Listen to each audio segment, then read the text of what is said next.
তিনি তর্জমা আদর করে আমাদেরকে সেইভাবে তার করুণা দিয়ে, তার প্রেম দিয়ে, তার আশীর্বাদ দিয়ে, তার সমস্ত ভক্তি ধন দিয়ে আমাদের সেই যোগ্যতা প্রদান করেছে। এই যে আজকে তিনি নেমে এসেছেন, অপ্রাকৃত সুধারস বিতরণ করে ঝুলন লীলায় আমাদেরকে অনুগ্রহ করছেন। ভক্তজন কি করবে? শুধু স্বভক্তি চিত্তে প্রাণ ভরে দর্শন করে এই লীলাটি আস্বাদন করবে, তাহলেই তার পরমাগত।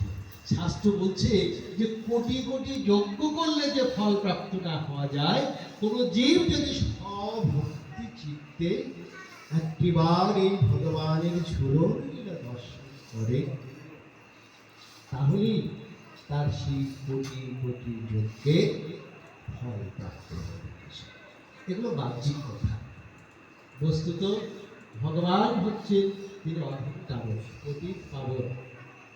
ভক্ত হৃদয়স্থ যে ভক্তি রয়েছে, এই ভক্তিটুকুই তো শ্রীকৃষ্ণ রাধারানীকে বলছে,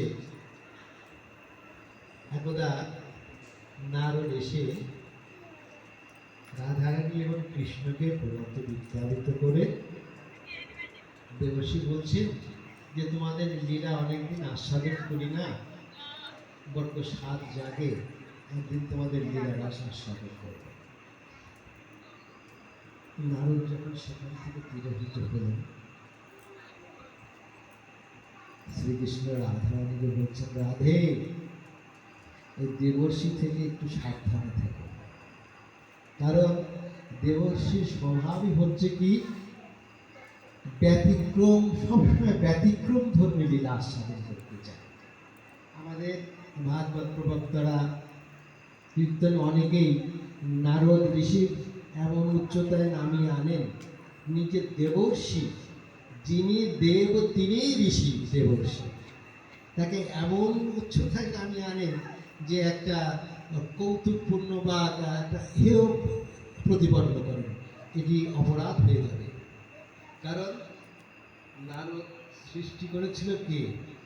ব্রহ্মা, পিতামহ। তিনি সর্বপ্রথম চতুষ্ককে কি করলেন? সৃষ্টি করলেন। তারপর নারদাদি, পুলহ, পুলস্তর ইত্যাদি এবং নারদ, এই সমস্ত ঋষিবর্গ সৃষ্টি করলেন। তো দেখুন, নারদ হচ্ছে যে আমাদের বলে নারদ দাসীপুত্র, সেটি লীলাচ্ছল। আদৌ তিনি দাসীপুত্র নন, তিনি ব্রহ্মার মানুষ পুত্র, জানতে হবে। তো নারদ এসে বলছে, প্রভু, একদিন তোমার ওই লীলারূপ আমাকে আস্বাদন করতে। কোনটা?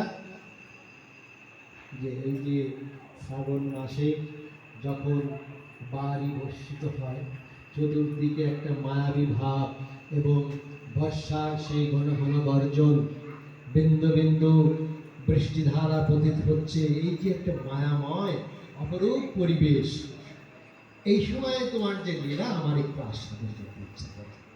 এই বলে প্রণতি বিজ্ঞাপিত করে চলে গেছে।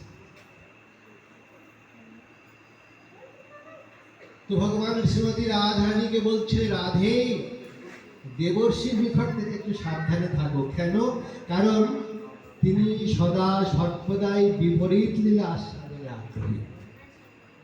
বলছে, ঠিক আছে, একটু হয়ে গেছে, একটা সামনে দু একটা লীলা, ছোট্ট একটা লীলা, আমি বেশি সময় নিয়ে নিয়ে পাঠাই, 1 ঘন্টা 1.5 ঘন্টা।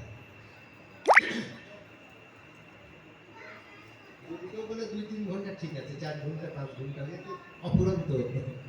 কিন্তু সারাদিন ধরে তো সবাই কৃষ্ণের লীলারস আস্বাদন করেছে। আজকে কি লীলা হয়েছে যেন জানি না। আজকে লীলা হয়েছে কীর্তনে, কি লীলা হয়েছে আজকে?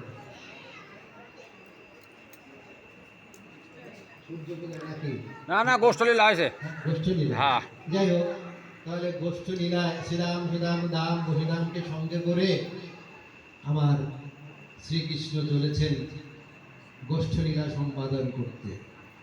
সেদিন অনেক দেরি হয়ে গেছে।